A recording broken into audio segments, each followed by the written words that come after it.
La voix du peuple. La voix du peuple. La voix du peuple sur Radio Avou l'été. La voix du peuple, une émission du peuple, par le peuple.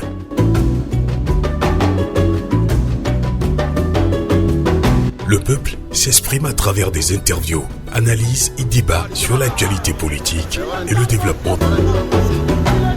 La voix du peuple, une émission réalisée et présentée par Sylvain Amos et ses collaborateurs dans la diaspora et dans plusieurs villes. La voix du peuple.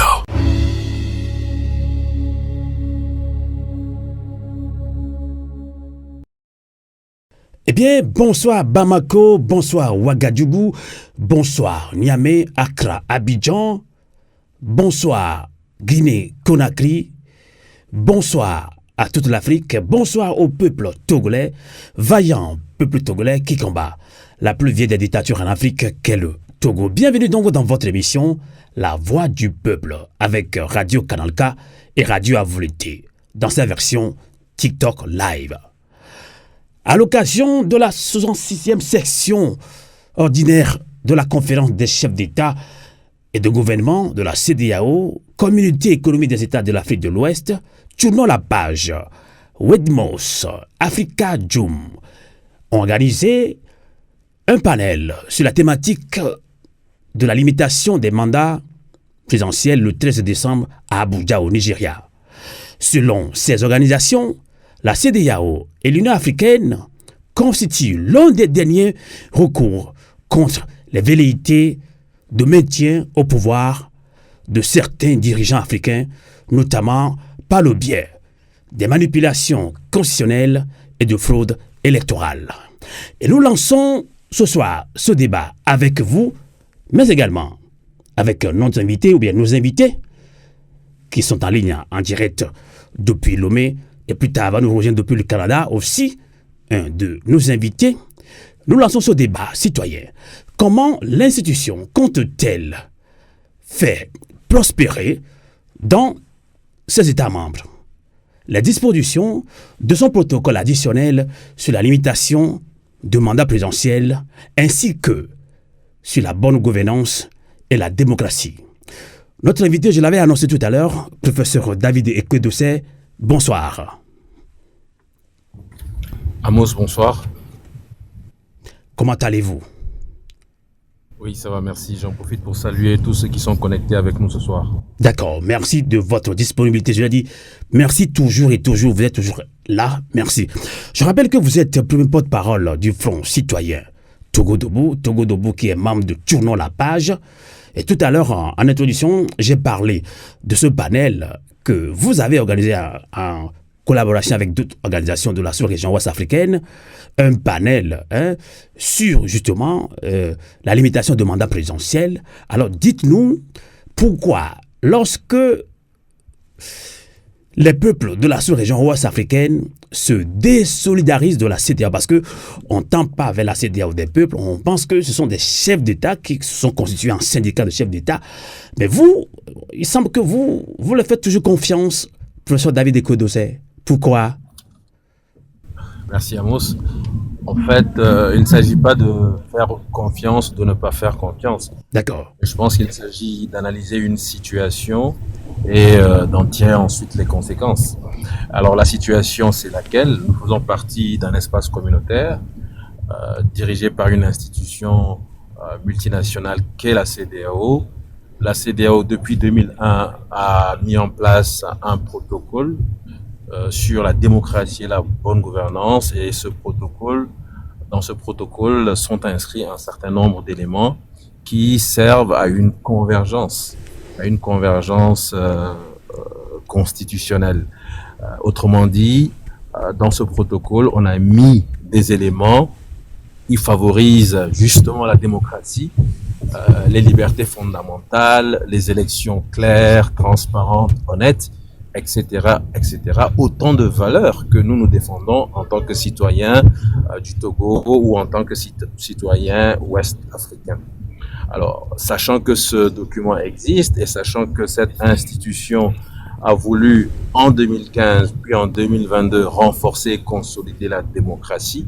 Donc pour nous, en ayant fait les analyses qu'il fallait, nous avons estimé qu'il fallait voir dans quelle mesure on pouvait, en tant que responsable d'organisation de la société civile, soutenir la CEDEAO dans ses actions. D'autant que notre pays a tout fait pour s'allier aux pays luttant ou faisant en sorte que la démocratie ne puisse pas aller de l'avant. En 2015, le Togo s'est associé à la dictature de Yahya Jammeh pour s'opposer à la consolidation de la démocratie avec la réforme du protocole. Et en 2022, toujours le Togo, historiquement c'est le seul pays à s'être opposé à 2 reprises. Donc en 2022, toujours le Togo, associé cette fois-ci au Sénégal de Macky Sall et à la Côte d'Ivoire de Ouattara. Le Togo et ces 2 pays ont tout fait pour empêcher également la réforme du protocole et l'adoption de la disposition limitant les mandats. Voilà, donc il ne s'agit pas de dire qu'on fait confiance, qu'on ne fait pas confiance. Nous avons analysé une situation, nous avons compris que pour les défenseurs de la démocratie, pour les militants pro-démocratie que nous sommes, il fallait tout mettre en œuvre pour aider la CEDEAO à aller de l'avant et à essayer de renforcer, de consolider la démocratie. Voilà. D'accord. Alors, dirait-on que ce sont des actions diplomatiques que vous menez au niveau de la sous-région ouest africaine? Alors, ce n'est pas la première fois. Vous bougez beaucoup, hein? Donc, quand vous poussez, vous voulez pousser à bout la CEDEAO, en tout cas, bravo, et vous ne vous fatiguez pas ou sinon jamais. Alors, professeur Doucet Langue de Bois, quel objectif les organisations de la société civile dont tournons la page, dont fait partie Togo Debout, donc poursuit en organisant le 13 décembre dernier à Abuja, justement au Nigeria, un panel sur la thématique de la limitation des mandats présidentiels dans l'espace CEDEAO. Professeur David Ekwe-Doucet. Oui, pour les organisations de la société civile, vous les avez cités, vous avez rappelé Tournons la page, qui est un mouvement international.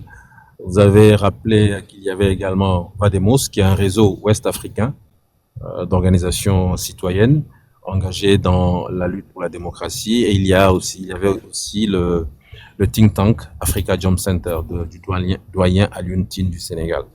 Donc c'est un réseau qui est en train de s'amplifier, de se renforcer. Et ce réseau était à Abuja, en prélude au sommet ordinaire de la CEDEAO, pour marquer sa présence, rappeler au chef d'État que la société civile est présente et que la société civile est en tout cas cette entité qui porte haut la voix des citoyens. Et je crois que c'est important de faire comprendre aux chefs d'État et aux chefs de gouvernement que ils ne sont pas seuls. Nous sommes là, nous les suivons du regard, nous scrutons leurs faits et gestes, et que même si pour le moment ils ont l'impression qu'ils peuvent tout décider, qu'ils sachent que la présence citoyenne autour de l'institution est réelle. Donc ça c'était pour nous un premier objectif. Ensuite, cette présence à Abuja nous a permis, comme je l'ai dit tantôt, de renforcer la participation multipartite au niveau des organisations de la société civile, parce que régulièrement, malheureusement, ce sont des actions qui sont isolées. Chaque organisation essaie de faire ce qu'elle peut, mais là, nous avons pensé qu'il était possible, en nous mettant ensemble, d'avoir une action solidaire, une action beaucoup plus forte. Et je crois que ça s'est vu à Abuja, où il y a eu une très forte résonance médiatique de notre activité, et même au-delà, bien sûr, du Nigeria. Cela a été repris et je crois que c'est un élément important. Enfin, il fallait faire passer ce message et les médias nigérians nous ont beaucoup aidés. Il fallait faire passer le message que la société civile ouest-africaine ne restera pas inactive. Elle va continuer à accompagner l'institution jusqu'à la réforme du protocole et nous voulons que cette réforme soit une réforme de qualité qui prenne en compte la disposition limitant les mandats et des chefs d'État et des chefs de gouvernement. Donc ce message, nous l'avons martelé et je pense qu'il a été repris en cœur par les médias. Je suis convaincu que c'est arrivé aux oreilles de responsables de la commission de la CEDEAO. Je suis convaincu que c'est arrivé aux oreilles de certains chefs d'État et de gouvernement. Même si certains font encore la sourde oreille, nous allons poursuivre nos actions de plaidoyer et on verra ce que ça va donner. Exactement. Je peux vous poser la question, après avoir posé ces actes, donc quelles sont exactement vos attentes? Puisque le Togo, votre pays, est vraiment concerné. Au Togo, actuellement, on parle d'un régime parlementaire. On annonce même en février prochain les élections sénatoriales. Oui, nous sommes convaincus aujourd'hui, après toutes les séances de discussion que nous avons eues, notamment à la commission, nous sommes convaincus que la réforme qui a été bloquée en 2015 puis en 2022, cette réforme, elle va se faire. C'est une quasi-certitude. Toutefois, le problème, c'est que est-ce que ce sera une réforme complète, totale? Ce que moi j'appelle une réforme complète, c'est celle qui prend en compte notamment la disposition de limitation des mandats, avec la limitation des mandats pour les chefs d'État et pour les chefs de gouvernement. Autrement dit, selon les pays, le vrai détenteur du pouvoir exécutif doit avoir ses mandats limités. Voilà. Maintenant, est-ce que la réforme sera complète ou totale? C'est ce que je viens d'expliquer. Ou est-ce que ce sera une réforme partielle, c'est-à-dire se limitant uniquement aux chefs d'État?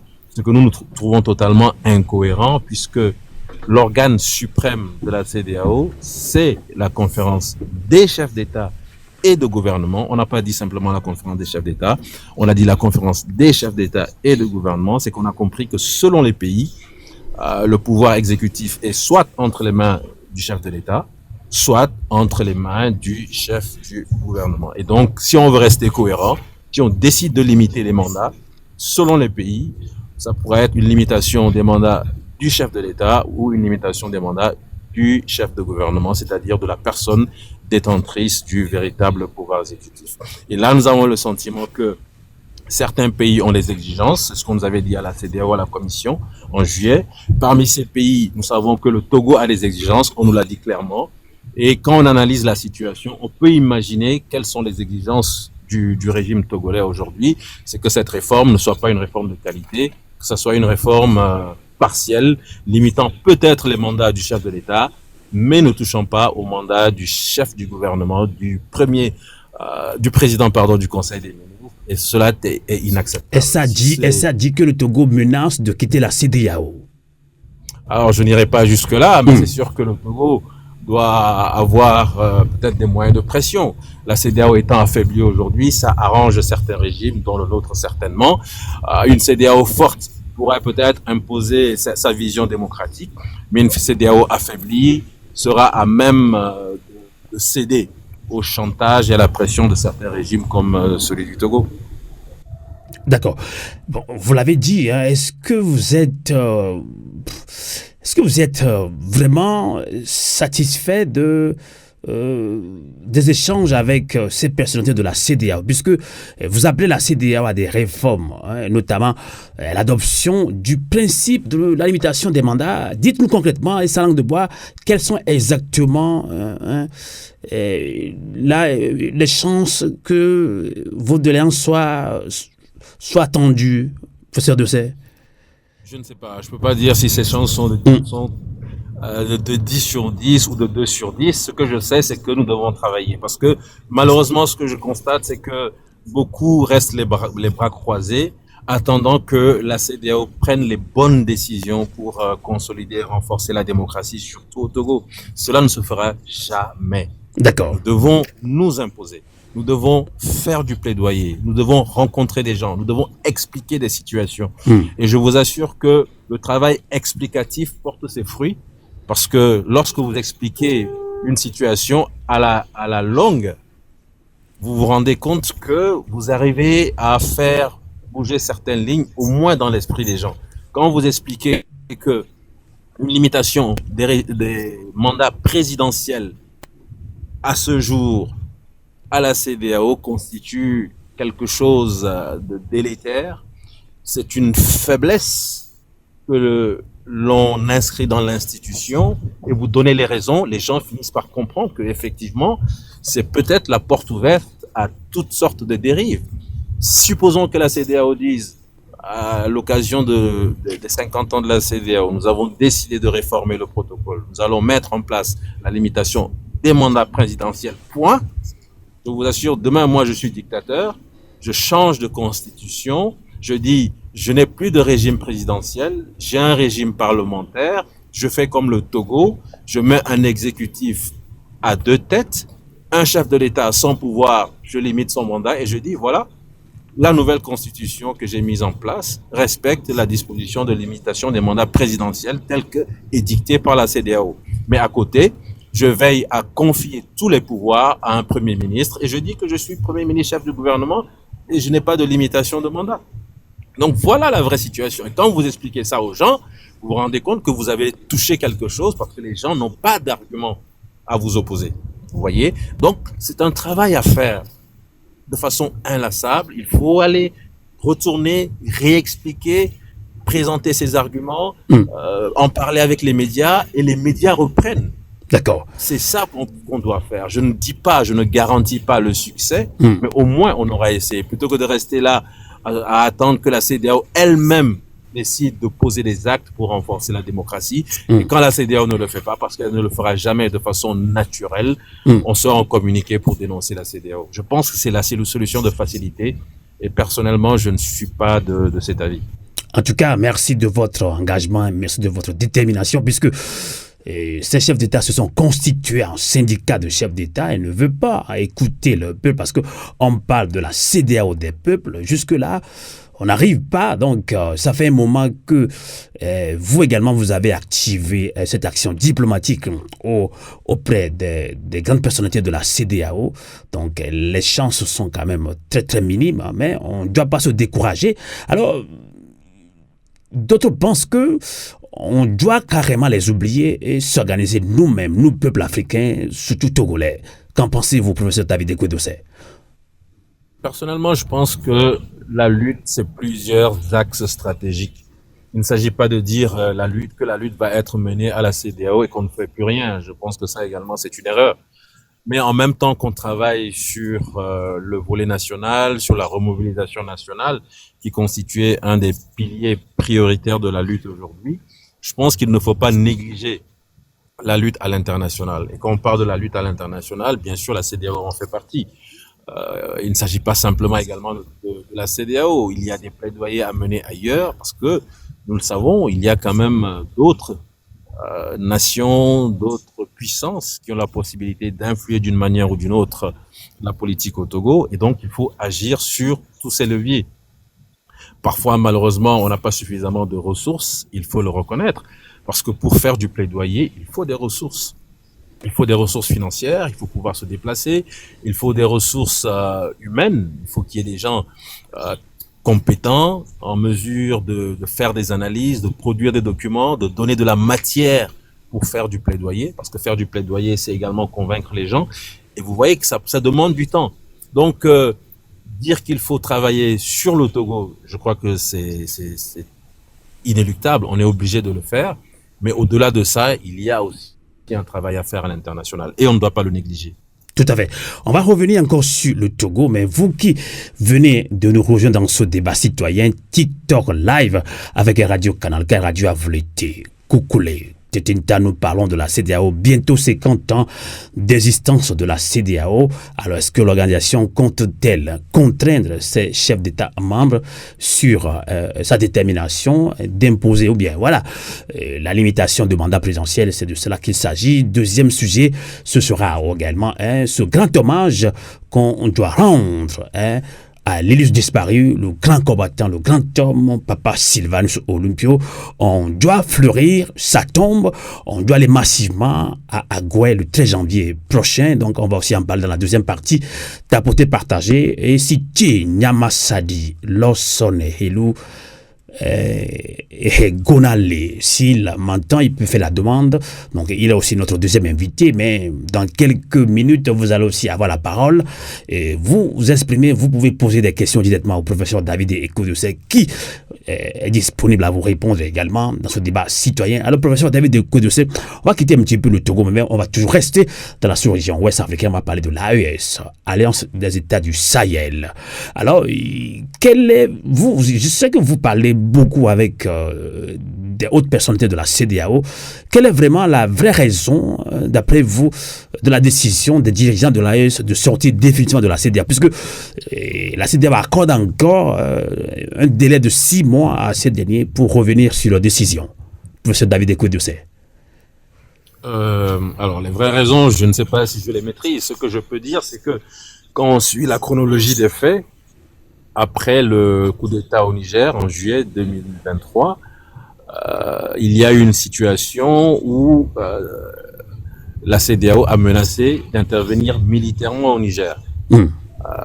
Les autres juntes, celle du Mali et celle du Burkina, ont dû estimer que accepter une intervention militaire de la CEDEAO au Niger, ça ouvrait la voie à une possible intervention militaire de la CEDEAO ensuite au Burkina ou au Mali. Et donc, il ne fallait surtout pas accepter cette décision de la CEDEAO.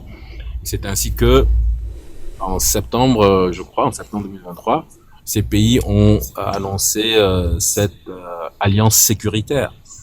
Si on touche à l'un des pays, c'est comme si on avait déclaré la guerre aux autres pays. Donc, on peut estimer que c'est une menace, peut-être excessive, de la CEDEAO à l'endroit des putschistes, qui a conduit en premier lieu ces pays à décider de sortir de la CEDEAO. Mais au-delà de cela, je pense qu'il y a quand même des éléments tels que, vous voyez, au sein de la CEDEAO, la dévolution démocratique du pouvoir, malheureusement, elle n'est pas la chose la plus répandue. C'est vrai que dans ces trois pays, les militaires ont pris le pouvoir par la force, mais il y a d'autres pays comme le Togo où le pouvoir est confisqué par des stratagèmes politico-judiciaires, changement de constitution comme cela s'est vu cette année. Et on a le sentiment que la CEDEAO était très encline à sanctionner les coups de force militaires, mais fermer les yeux sur les coups de force électoraux, constitutionnels, institutionnels, comme cela s'était vu en Guinée avec Alpha Condé, comme cela s'est vu au Togo et se voit encore au Togo avec le président Faure Gnassingbé. Donc cette dichotomie, je crois que c'était quelque chose d'inacceptable. Et même au-delà des putschistes, aux yeux de beaucoup de citoyens ouest-africains, on ne comprend pas la CEDEAO. On a l'impression que la CEDEAO est empêtrée dans ses incohérences. Et tout cela a facilité la décision des putschistes, avec parfois même le sentiment d'une frange importante de la population. Voilà, les sanctions démesurées à l'endroit du Niger, où on a même été jusqu'à empêcher l'entrée des médicaments, des denrées de première nécessité. Donc les Nigériens se sont sentis vraiment touchés dans leur chair au plus profond par les sanctions de la CEDEAO qui paraissaient inhumaines et iniques. Ensuite, on décide de sanctionner fortement toute prise de pouvoir par les armes et d'accepter la prise de pouvoir par des violations de constitution, etc., etc. Donc, la CEDEAO elle-même, je pense, a donné la possibilité aux putschistes de dire, tenant compte des multiples incohérences de cette institution, nous allons sortir de cette institution, même si les populations n'ont pas été consultées. On a vu quand même qu'il y avait une frange importante de la population qui a soutenu. D'accord. Alors, maintenant, on va aussi donner la parole à nos compatriotes qui nous suivent sur notre compte TikTok live. Alors, Fovi Katakou, heureusement, est notre modérateur principal, nous a rejoint dans ce débat. Il peut toutefois accepter les demandes s'il y a déjà des demandes. Alors, il faut prioriser Kinyama Sadi Lossonelou qui vient justement avec le logo de Pyramide débat. Donc, c'est important, Fovi Katakou. Alors, professeur Dossavant donne la parole à nos concitoyens et concitoyennes qui nous suivent. C'est un temps fort de mobilisation tant vers la fin d'année. Alors, parlons toujours de la CEDEAO. Je vais revenir en charge. Le citoyen africain de la sous-région ouest-africaine, le citoyen lambda, ne fait plus confiance à la CEDEAO. Vous l'avez dit, ce n'est pas une question de faire confiance ou pas, mais vous menez une action diplomatique qui est d'ailleurs à saluer. Mais il faut nécessairement une mobilisation forte des États des peuples, hein, des populations de la sous-région ouest africaine, notamment au Togo. Alors, vous l'avez vu, hein, il y a toute une démobilisation au Togo, silence total. On vous empêche on vous empêche d'ailleurs de vous organiser. Et les meetings, c'est compliqué, des manifestations, vous n'en faites plus. Alors, professeur David Ekedosset, comment arriver à convaincre le peuple togolais maintenant que l'heure est à la grande mobilisation? Et après, on va entamer le deuxième sujet sur ce projet de fleurir la tombe de Papa Sylvanus Olympio et Agué au Bénin. Comment parvenir à la remobilisation? C'est un travail de tous les instants qui nécessite qu'on soit régulièrement au contact justement de cette population pour continuer de marteler le message de la résistance, marteler le message que cette forfaiture de nouvelle constitution est quelque chose d'inacceptable, qui viole la souveraineté du peuple togolais, et que si nous acceptons, c'est que nous avons définitivement acté la monarchisation de notre pays, et nous offrons ainsi la possibilité d'une présidence à vie au Togo. Et je crois que personne ne veut en arriver là, et donc le seul moyen, c'est que le peuple togolais doit se remobiliser. Au-delà de ça, je pense qu'il faut quand même pouvoir présenter une stratégie cohérente et suffisamment convaincante au peuple togolais, convaincante en ce sens que il doit y avoir une convergence entre les forces, il doit y avoir un message cohérent de la part des forces qui évoluent vers la convergence. Il faut pouvoir disposer également de ressources suffisantes, parce que quand vous dites par exemple être au contact des populations, c'est organiser des meetings, organiser des rencontres citoyennes, organiser des conférences. Je vous assure que un seul meeting peut vous coûter quelque chose, banalement, vous pouvez dépenser autour de 2 millions de francs CFA, sinon 1,5 million pour des meetings de quartier. Mais si vous voulez faire un très grand meeting avec des milliers de personnes, ce chiffre, vous pouvez le multiplier facilement par 3 ou par 4. Donc, vous voyez déjà la nécessité d'avoir suffisamment de ressources, parce que vous n'allez pas faire simplement un meeting pour arriver à remobiliser toute la population togolaise. Vous n'allez pas faire des meetings uniquement à Lomé. Vous allez vouloir vous déployer dans presque toutes les villes. Et donc, tout cela mis bout à bout démontre que pour cette lutte que nous sommes en train de vouloir mener, il faut disposer de ressources suffisantes. Et nous y travaillons. D'accord, vous y travaillez, merci. Alors, on va prendre, je pense que Fovi Katakou, bonsoir, merci de nous rejoindre. Fovi Katakou, bonsoir. Bonsoir. Alors, je pense qu'il y a Kokouvi Agborika qui est monté, hein, Fovi Katakou. On peut le recevoir. Merci beaucoup, merci Amos. J'aimerais juste ajouter quelque chose au professeur que je félicite d'abord au passage. Il disait que même si la CEDEAO imposait la limitation...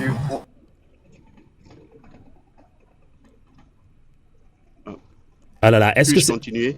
Oui, continue. Est-ce que c'est Fovi Katakou qui bug avec son réseau? C'est lui? Bon, allez, continuez, Kokouvi Agborika. Voilà.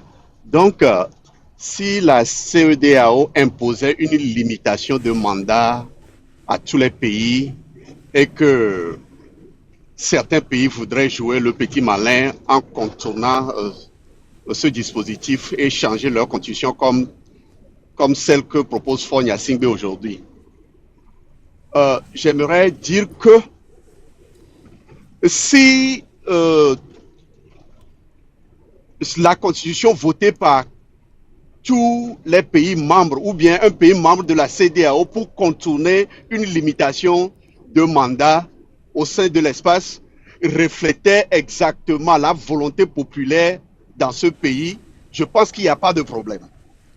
C'est vrai. Mais c'est le fait que, quel que soit le système de gouvernance imposé par un dictateur ou bien par un président X, pour échapper à ce dispositif de la CEDEAO visant à limiter le mandat présidentiel de façon unilatérale sans consulter le peuple, c'est ça le problème. Donc, à cela aussi s'ajoute le manque de transparence dans les élections dans l'espace CEDEAO. Si nous prenons le cas du Togo par exemple, lors des élections, les fraudes massives enregistrées sur vidéo que les opposants présentent aux observateurs de différentes institutions internationales qui viennent observer, personne ne tient compte de ces réalités-là. Tout le monde conclut à la fin que les élections se sont globalement déroulées dans des conditions satisfaisantes. Donc, le travail que le professeur voudrait faire à l'international, il va falloir vraiment que ce travail redouble encore plus d'efforts. Merci beaucoup.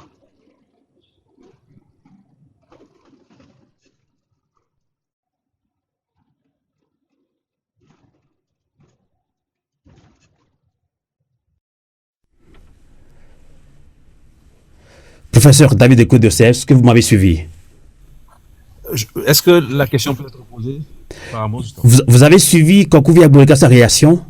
Tout à fait, je l'ai entendu sa réaction. Merci beaucoup. D'accord.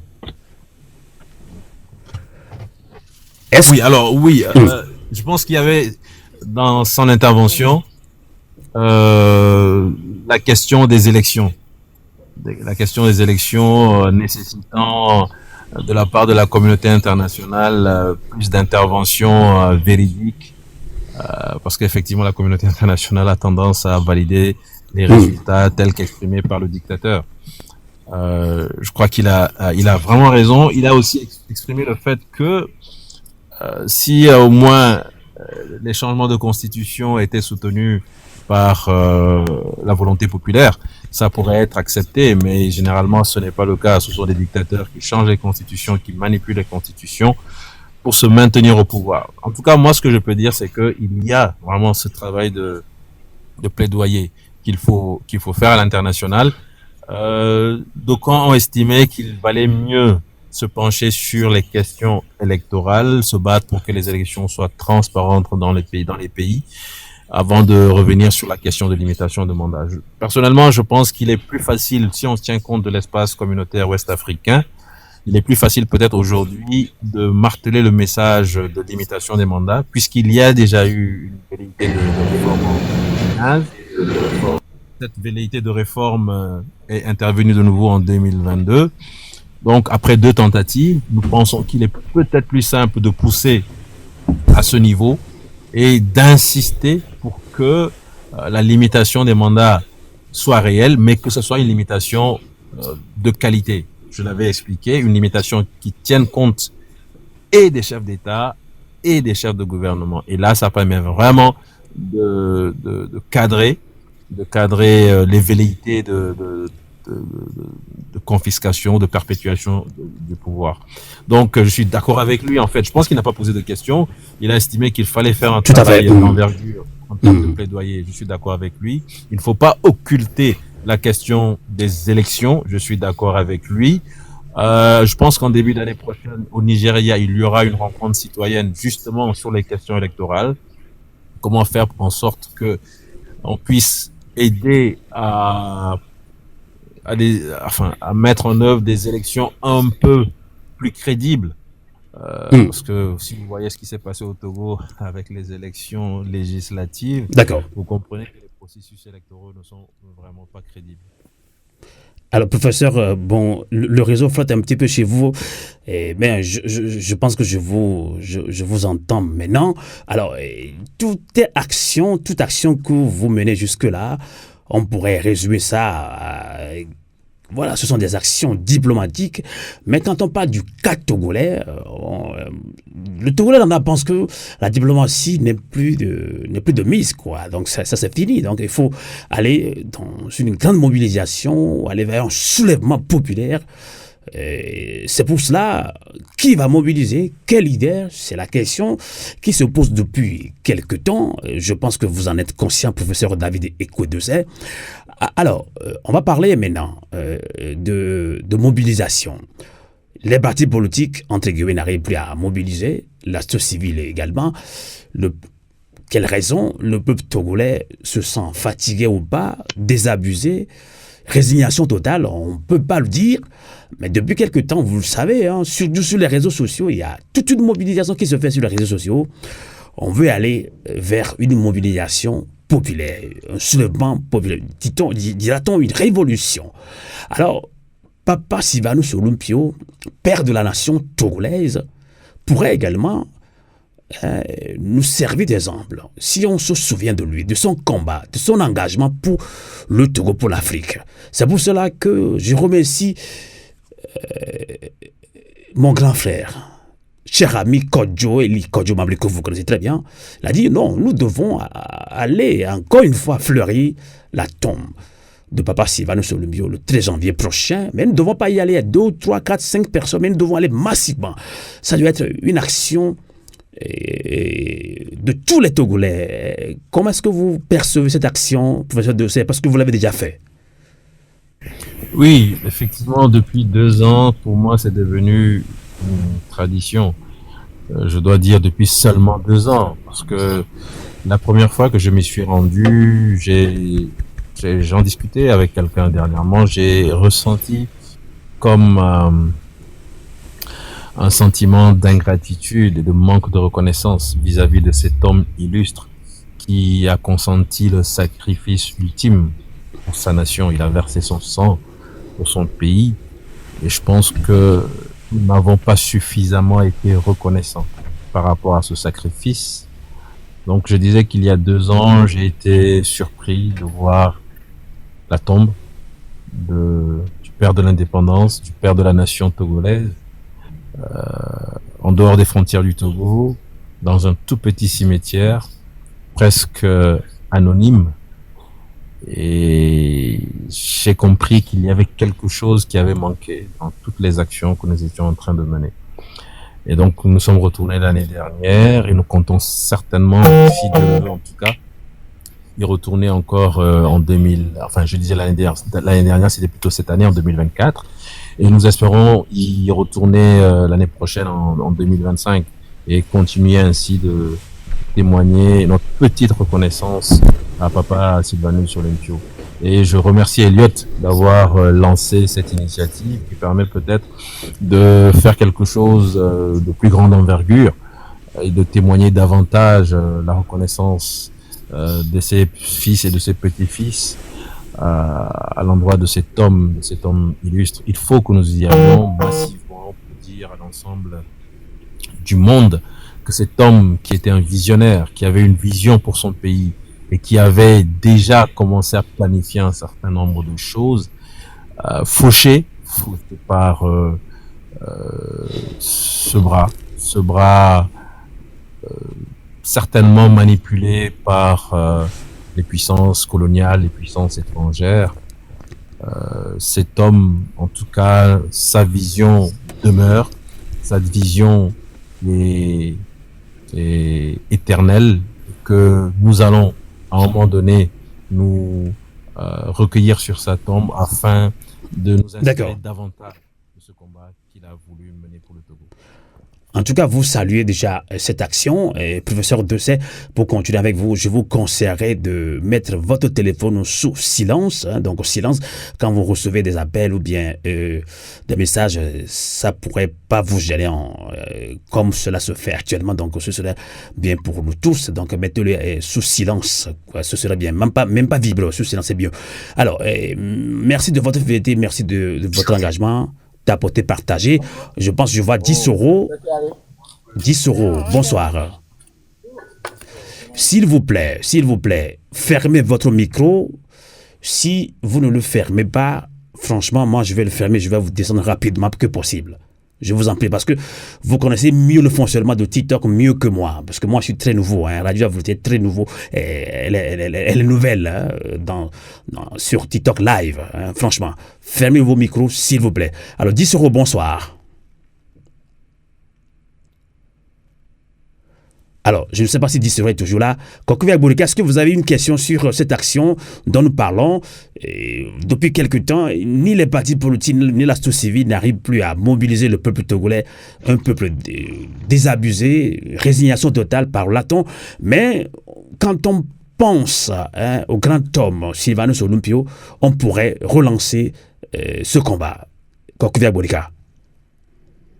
Merci Amos, merci pour la question. Tout d'abord, s'il n'y a pas de mouvement des Togolais sur le terrain, ce n'est pas un signe de résignation. Ça, soyons clairs là-dessus. Quant à la mobilisation, sans la plus petite des actions sur le terrain qui consisterait à avoir une liberté de réunion, même dans des propriétés privées, aussi longtemps que cette liberté n'existerait pas au Togo, je pense que il serait très difficile de pousser des gens à sortir. Et aujourd'hui, nous voyons que le régime a fait tout et tout pour empêcher que ce soit les leaders de l'opposition, les leaders des associations, d'aller à l'encontre des populations. Donc nous vivons dans un espace où seule la version ou les activités de Faure Gnassingbé et de son parti sont les seules qui sont visibles au Togo. C'est vraiment déplorable. Maintenant, lorsque nous nous référons un peu à la chronologie des faits qui auraient concouru au fait que la population n'ait plus ce désir de sortir, mais soyons honnêtes entre nous, qu'il y a eu toujours une culture d'impunité dans les massacres répétés des populations non armées au Togo.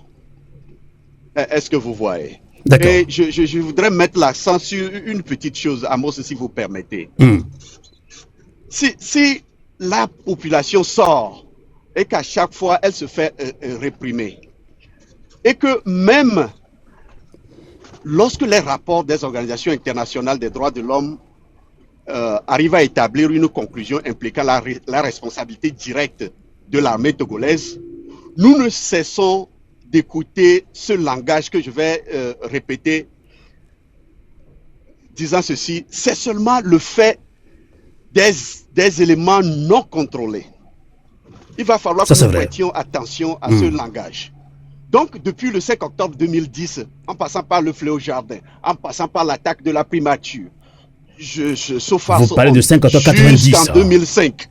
Voilà. Donc, c'est toujours le fait des éléments incontrôlés issus des forces de l'ordre ou bien issus de l'armée togolaise qui s'adonnent à ces genres de répression, à ces tueries massives au Togo.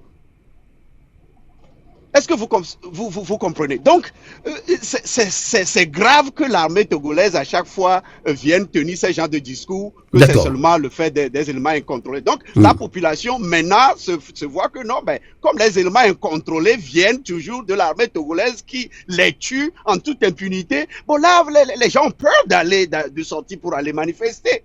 Est-ce que vous voyez? Un camp militaire n'est pas une organisation où les hommes armés peuvent sortir et rentrer, sortir avec des armes et puis bon, aller tuer. Non, c'est pas de la mafia. À moins qu'ils veulent nous faire croire que c'est de la mafia. Donc tous ces faits ont concouru à la peur de la population. Donc c'est plutôt la peur, mais pas de la résignation. C'est plutôt la peur. Non, c'est pas du tout de la résignation. Merci beaucoup. Merci. D'accord. En tout cas, Kokou Agbolika, merci beaucoup. On doit laisser aussi la place à d'autres personnes de réagir. Merci. Oui, allô. Kokou Agbolika. Monsieur Sylvain. Oui, attendez, je vais vous relancer. Avant cela, je vais vous relancer, ne vous inquiétez pas. Professeur David de Coudessa, vous avez suivi Kokou Agbolika dans son développement. Le peuple togolais n'est pas résigné, c'est plutôt la peur. Alors maintenant, mais nous devons transcender cette peur. Donc revenons sur le deuxième sujet là, justement, quand on veut aller fleurir la tombe de Papa Sylvanus Olympio, spirituellement, ça dit aussi beaucoup de choses. Alors, je pense que vous, personnellement, ça fait déjà, vous y étiez 2 fois dessus déjà, mais c'est pas l'engagement, mais il n'y a pas beaucoup de Togolais qui qui veulent le faire, bien, qui minimisent cette action-là. Comment les motiver, professeur Dossé? Je crois déjà par la sensibilisation. Rappeler qui fut Sylvanus Olympio et rappeler la vision qu'il avait pour le Togo, parce que ce n'est pas un message qui est suffisamment diffusé. Pendant des décennies, le régime togolais a tout fait pour cacher qui il était. Qui il était. Il était pour le peuple togolais. Et c'est grâce à des lectures diverses, des lectures, des documents écrits généralement par des gens qui ne sont même pas du Togo, qu'on arrive à savoir que ce monsieur avait voulu, par exemple, lancer la monnaie, une monnaie pour le Togo. On se rend compte vraiment de son caractère visionnaire. Mais pendant des décennies, le Togo n'a jamais voulu présenter ce monsieur comme un héros. Et donc, au sein de la population, peut-être qu'il y a ce travail de réhabilitation de sa mémoire à faire, à travers peut-être des conférences, des rencontres citoyennes, des débats, revenir sur la personnalité de ce monsieur. C'est ce que nous faisons, c'est clair. Arriver à rappeler aux Togolais combien ils sont redevables au président Sylvanus Olympio. Et donc, j'en profite encore pour saluer l'action de Elliott, parce que c'est une première initiative, c'est un premier pas. Il en faudra d'autres pour que progressivement la place qu'il mérite lui revienne. D'accord. J'espère que... Oui. Et j'espère qu'au Togo, vous allez beaucoup plus bouger, parce que cette action nous concerne tous, peut-être beaucoup plus. Vous qui êtes encore en Afrique, surtout au Togo, au Bénin, des Togolais qui sont autour voilà, aux alentours du Bénin, et pays voisins du Togo, sincèrement. Alors, 10 euros, bonsoir. Je pense que je ne sais pas si vous avez une question à soumettre au professeur David Ekwe-Dossé. 10 euros, bonsoir. Oui, bonsoir. Allez-y. Salut la famille, j'espère que tout le monde va bien. Donc, moi, ma question est que aujourd'hui, on voit que sur le terrain, c'est mou. Et les choses ne bougent pas comme il le faut. Alors, ce n'est pas toute la population qui ont l'accès aux informations. Donc maintenant, en tant que société civile, là, est-ce que vous arrivez à rentrer dans les villages pour partager les informations pour la population ou bien comment? D'accord. Merci. Fermez votre micro. Je pense que la question, elle est très suivie. Alors, professeur, entre-temps, il a parlé de sensibilisation, meeting et tout ça. Donc, ça revient toujours. Dit se repense que l'information ne passe pas comme il le faut. Quel travail de sensibilisation vous abattez actuellement sur le terrain, professeur David Ekwe-Dossé, si je comprends bien sa question? Oui, je suis d'accord avec lui. Il y a un travail de sensibilisation à faire et surtout à renforcer. La seule véritable sortie que nous avons faite en dehors de Lomé, c'était à Vaughan. Mais je dois reconnaître que nous sommes encore limités. Nous sommes encore limités au niveau des ressources, surtout financières. D'accord. Il faut le dire clairement. Aujourd'hui, le nerf de la guerre, c'est l'argent, malheureusement. Il faut avoir de l'argent pour se rendre dans une localité, en dehors de Lomé, peut-être y passer la nuit. Il faut avoir de l'argent pour la logistique, pour la sonorisation, pour les chaises, Voilà, en tout cas, il faut pouvoir se déplacer et... Quand nous disons que la sensibilisation est primordiale, pour nous, cela signifie être en mesure, par exemple, donc si on ne peut pas le faire toutes les semaines, au moins tous les 15 jours, être sur le terrain. Et vous manquez énormément de moyens. Voilà, mais quand vous faites un meeting une fois et qu'il faut attendre 1 mois et demi, 2 mois avant d'avoir encore suffisamment de moyens pour organiser un meeting, vous comprenez que c'est comme si à chaque fois vous reprenez à zéro, puisque les gens ont eu le temps de digérer la sensibilisation. Et puisque la société civile est également émiettée, donc à qui envoyer ces moyens-là? Parce que tout est question d'organisation au niveau de la société civile également. Donc tout à l'heure on l'a dit, l'opposition, bon, on ne va pas revenir sur la division de l'opposition, mais il est bien vrai, quand on organise des manifestations, des meetings, bon pas des manifestations, des meetings, la population ne se mobilise plus, ça se voit déjà, mais on on parle aussi de même problème au niveau de la société civile. C'est la question qui se pose actuellement. Amos, Oui. je vous assure que dans aucun pays, vous n'avez eu une unité parfaite entre organisations de la société civile. Vous n'avez jamais eu une unité parfaite entre organisations politiques engagées dans la lutte. Je vous assure. Prenez même le cas du Sénégal où on a vu des changements. Je vous assure que toutes les organisations de la société civile n'étaient pas alignées derrière M. Sonko et tous les partis politiques d'opposition n'étaient pas alignés derrière M. Sonko. Mais à un moment donné, il a fallu prendre une décision et s'il y avait des actions de terrain, des Sénégalais se sont mobilisés et ont mis les moyens à la disposition de ceux qui voulaient faire une action de terrain. Et nous l'avons dit. Nous l'avons dit à certaines personnalités de la diaspora. Par exemple, il n'y a pas que la diaspora. Si vous avez peur que l'argent ne soit utilisé à d'autres fins, ce n'est pas compliqué. Nous pourrons vous mettre en lien direct avec les prestataires. D'accord. Et vous nous dites simplement, écoutez, nous sommes en mesure d'assurer 2, 3, 4, 5 meetings. Manifestation. Nous faisons simplement la planification et vous prenez en charge les prestataires et nous réalisons l'activité sur le terrain. Donc, il y a toujours des possibilités. Il faut qu'on arrête de toujours mettre ça sur le rôle de la division des organisations de la société civile et des partis politiques. D'accord. Merci de votre fidélité à cette émission Tapoter, partager. Professeur Dessay est avec nous en ligne depuis Lomé. On lui pose des questions très pertinentes. D'ailleurs, merci aussi. Vous êtes d'être à notre disposition. C'est pas évident. Alors, notre collaboratrice Queen Esther nous a rejoint. Queen Esther, bonsoir. Vous pouvez nous aider à nous proposer ceux qui ont fait la demande. Esther, bonsoir. Est-ce que Esther m'entend? Alors, si Esther ne m'entend pas, Esther, tu m'entends? Non, elle n'est pas là. D'accord. Alors, Kouvi Katakou, on prend qui alors? On va prendre Espoir. Kassim, bonsoir. Oui, allô, bonsoir Amos. Et bonsoir à Kouvi Katakou, bonsoir à monsieur David Dessay, et bonsoir à tous les Togolais. Sinon, on va vous descendre. Je voudrais juste poser la question à M. David Dessay. Bon, et la question, je ne sais pas si elle est pertinente ou pas.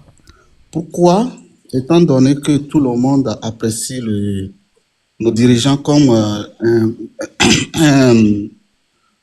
des dirigeants légitimes qui ne sont pas élus par le peuple, et puis du coup, à chaque fois que vous voulez faire quelque chose, vous adressez une lettre pour manifester. Parce que, étant donné que si le gouvernement est légitime, je ne vois pas pourquoi il faut encore écrire une lettre à un gouvernement illégitime.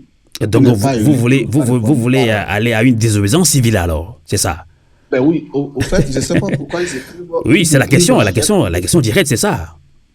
Non, au fait, oui, ça peut être ça, mais si quelque chose est illégitime, vous attendez quoi comme réponse? Une réponse illégitime.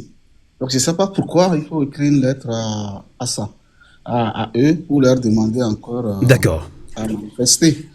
Ça, c'est ma première question. La seconde question, jusqu'alors, entre-temps, je pense que M. G. Olympio avait voulu, bon, comme c'est lui le père biologique, et le fils, disons, biologique, avait souhaité à ce que le corps du président soit rapatrié. Au Togo. Mais jusqu'alors, c'est resté lettre morte. Où en sommes-nous avec cette situation-là? Mais on apprend également que Awanana est en train de faire un projet pour le rapatriement du corps de Sylvanus Olympio au Togo. Professeur Dessay, s'il est au courant, il va quand même nous en parler. Professeur David Dessay, vous avez suivi Kassim qui est ici en Suisse. Oui, une seconde question. Vous voulez poser 3 questions en même temps, Kassim? C'est pas quand même trop? Ok, bon, c'est une petite question. Allez-y alors. Oui, et je voudrais savoir pourquoi à chaque fois on dit, quand l'armée sort et tue les gens, on parle de l'armée, les éléments incontrôlés. Et puis, voilà, ça, ce n'est pas David Dessay qui l'a dit quand même. En fait, nous tous on le dit. Hein. Donc, merci Kassim. Oui, mais on le dit souvent, mais pourquoi cela? Parce que si l'armée est devenue incontrôlée, ce n'est pas une armée alors, dans ce cas-là. D'accord. Donc voilà, merci beaucoup. Merci Kassim. Merci de votre passage ici dans cette émission citoyenne. Canal K et Radio Avleté. Professeur Dessay, vous avez suivi ces questions ou bien on doit vous les résumer? Non, j'ai suivi ces questions et il s'inquiétait de savoir si ces questions étaient pertinentes. Elles sont très pertinentes. Elles sont très pertinentes parce qu'effectivement, nous pensons que le pouvoir togolais s'est totalement légitimé en ayant promulgué une constitution qui est un coup d'État constitutionnel. Mais pourtant, nous continuons d'adresser nos notes d'information lorsque nous voulons organiser une activité à ce même pouvoir. Mais il faut être réaliste. Aujourd'hui, est-ce que nous sommes en capacité d'organiser une activité de façon spontanée, une activité entre guillemets sauvage, hein, pas dans le sens péjoratif du terme, c'est-à-dire sans en informer qui que ce soit. Je pense que si nous sommes réalistes envers nous-mêmes, nous ne sommes pas encore en mesure de le faire. Peut-être que ce moment viendra où la mobilisation sera suffisamment forte et puissante pour que nous puissions, par exemple, organiser un sit-in, organiser une marche, organiser une autre activité populaire sans demander une quelconque autorisation. Mais aujourd'hui, si vous le faites, qu'est-ce qui va se passer? On va envoyer les forces de l'ordre vous disperser. Donc, il faut être pour le moment réaliste par rapport à cela. Donc, ce sont ces autorités qui détiennent le pouvoir. Donc, nous sommes obligés, tenant compte de la loi, d'adresser une note d'information à ces autorités qui parfois acceptent, mais qui le plus souvent, effectivement, interdisent nos activités. Donc, c'est la réalité du terrain qui nous oblige à cela. Ensuite, pour ce qui concerne la dépouille du président Sylvanus Olympio, je ne sais pas quelle est la position actuelle de sa famille biologique, mais je sais qu'effectivement, au niveau de la CVJR, c'est pas Madame Awanana du H-Crowd, mais je pense que c'est la CVJR qui avait recommandé que sa dépouille puisse être rapatriée dans ce pays, puisque le père de l'indépendant, je pense que c'est quand même très bizarre que pour exprimer une reconnaissance à l'endroit du père de l'indépendance, on soit obligé de sortir de la nation togolaise, du territoire national, pour aller au Bénin avant de pouvoir se recueillir sur sa tombe. Je pense que c'est quelque chose de totalement inacceptable et il faut faire quelque chose. Et moi, ce que je dis, c'est que même si finalement sa famille biologique n'acceptait pas le rapatriement de sa dépouille, rien ne nous empêche de construire un monument, un édifice à sa mémoire. J'ai visité ce qui a été fait au Ghana en reconnaissance à l'action du président Kwame Nkrumah.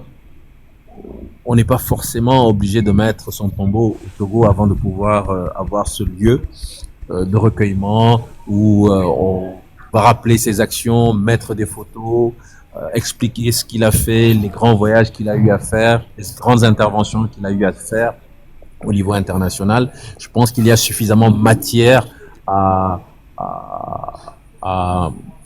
élever la mémoire de cet homme et le peuple togolais n'a pas fait suffisamment et surtout le régime togolais a lui tout fait pour occulter la personnalité de ce monsieur.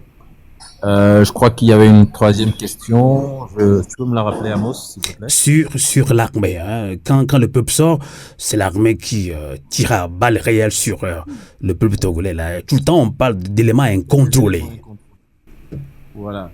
Et je crois que c'est un langage qui est utilisé par les régimes autoritaires. On envoie des miliciens tabasser Guy Marius Sagna. On fait comme si on n'est pas informé, on est en train de mener une enquête pour essayer d'identifier ces miliciens. Même si on sort du Togo, prenez l'exemple de la Guinée, on envoie des gens en pleine nuit, cagoulés, faire disparaître des acteurs de la société civile. Je veux citer monsieur Biloba et monsieur Oumar Silla.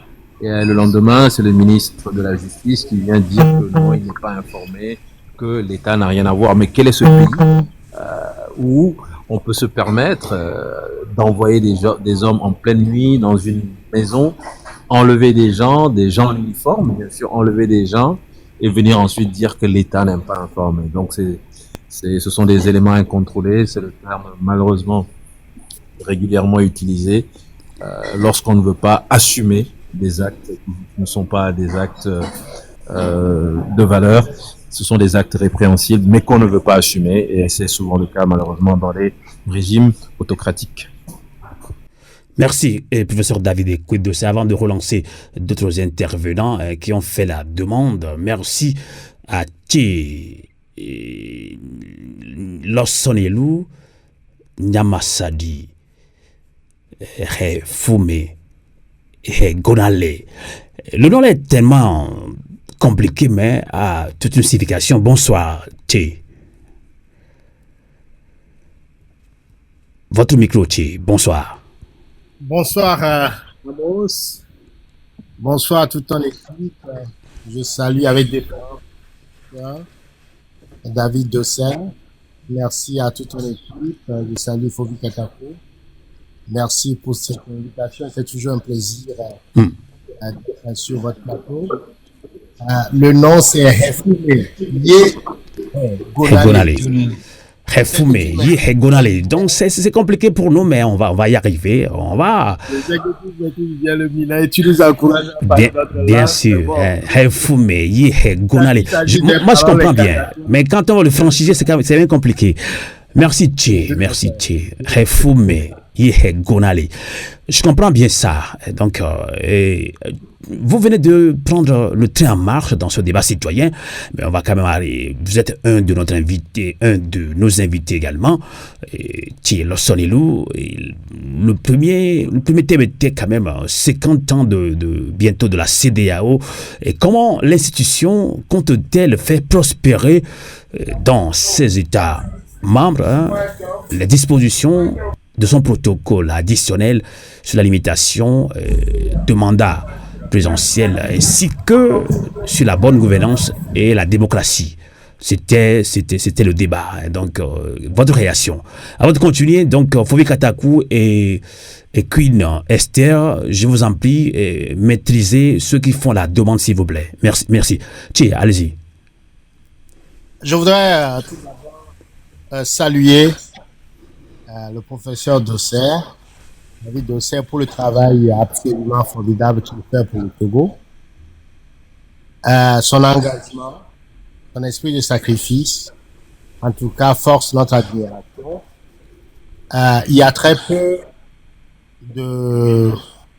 d'intellectuels, de professeurs d'université de son calibre togolais qui osent s'engager dans la lutte, en tout cas dans le devant de la lutte togolaise, comme il le fait. Nous avons beaucoup d'intellectuels togolais, beaucoup de professeurs, mais très peu ont le courage face à la dictature violente, face à la terreur de ce régime, à toutes les menaces de perdre leur, je dirais, ascension sociale, le positionnement en termes de carrière et tout ça. Eh ben, il y a très peu qui ont le courage qu'il a. Il faut absolument allier ça, je dirais, une pierre angulaire pour nous dans la lutte sur le terrain. C'est ce que je voudrais dire d'entrée de jeu. La seconde chose que je vais dire sur la CEDEAO, je voudrais également saluer qui est d'amener cette organisation à faire des réformes nécessaires pour pouvoir s'aligner sur ses propres idéaux, sur sa propre vision et corriger tous les manquements que nous remarquons depuis les 50 dernières années. C'est un travail de fourmi, c'est un travail de patience et il faut avouer que certains d'entre nous n'ont pas le courage de ce travail de fourmi. Nous pensons qu'il faut tout simplement constater qu'après 50 ans, la CEDEAO a échoué sur toute la ligne. Cette organisation n'a pas réussi à atteindre ses objectifs de communauté économique. Car quand on parle de communauté économique, on parle d'intégration. On parle de monnaie. Car la monnaie, l'instrument d'intégration économique par essence, mais également de façon pratique et pragmatique. Donc, pendant 50 ans, la CEDEAO n'a pas réussi à établir cette monnaie commune qui permet aux Africains de l'Ouest de pouvoir commercer, interchanger et en même temps construire une richesse ensemble. Donc, c'est un échec sur cette ligne-là. Échec également sur la ligne d'intégration, puisque les frontières issues de la colonisation sont encore très vastes. Partir de Lomé pour aller à Dakar par voiture, c'est un chemin de croix. Il faut s'arrêter à chaque douane. Et donc, la mobilité des biens et services est complètement impossible dans cet espace. Si on fait un comparatif avec l'Union européenne, par exemple, Sylvain, vous êtes en dessous, vous maîtrisez ça mieux que moi. L'année, il y a 2 ans, je suis arrivé. Quand j'ai quitté Paris jusqu'à Amsterdam, je n'ai même pas rencontré les Africains.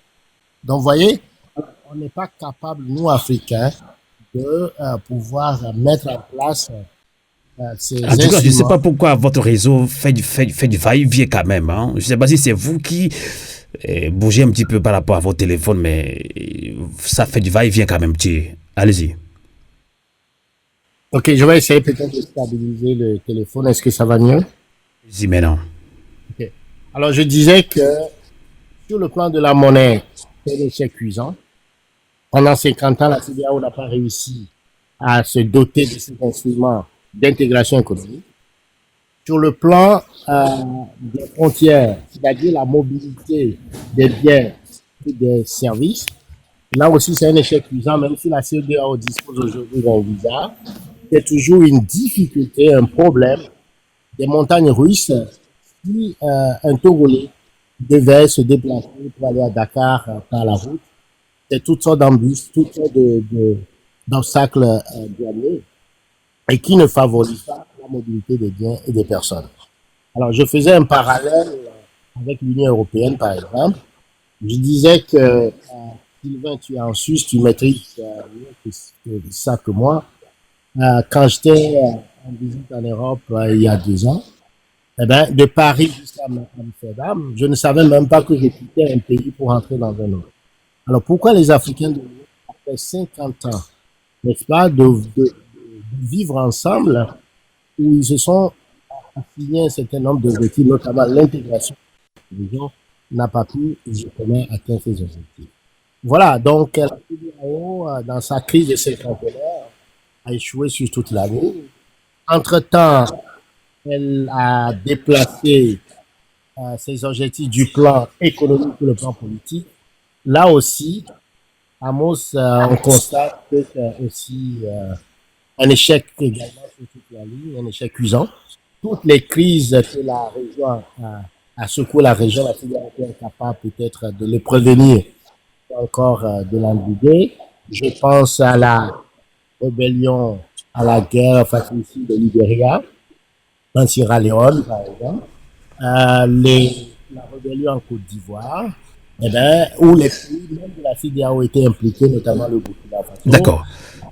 Et tout ça. Et enfin, la question du terrorisme, qui aujourd'hui, la question du terrorisme, qui a créé des États faillis et qui a amené aujourd'hui au niveau de l'AOS. Alors, tous ces problèmes mis ensemble m'amènent aujourd'hui à comprendre que la CEDEAO a été un échec sur toute la ligne. Et enfin, la question togolaise sur le plan politique. Sur le plan politique, le mouton noir de la CEDEAO, c'est le Togo. Tous les accords politiques, de démocratie, de bonne gouvernance, de respect des institutions, de respect de la justice de la CEDEAO, le Togo les a tous foulés aux pieds.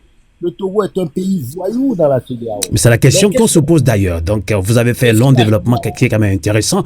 Mais là, voilà. Donc, est-ce que la CEDEAO va contraindre le Togo à respecter ses dispositions?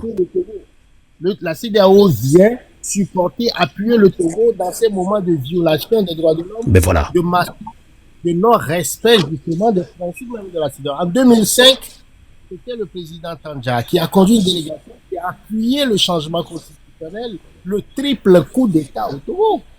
Les massacres de 2005, la CEDEAO les a couverts.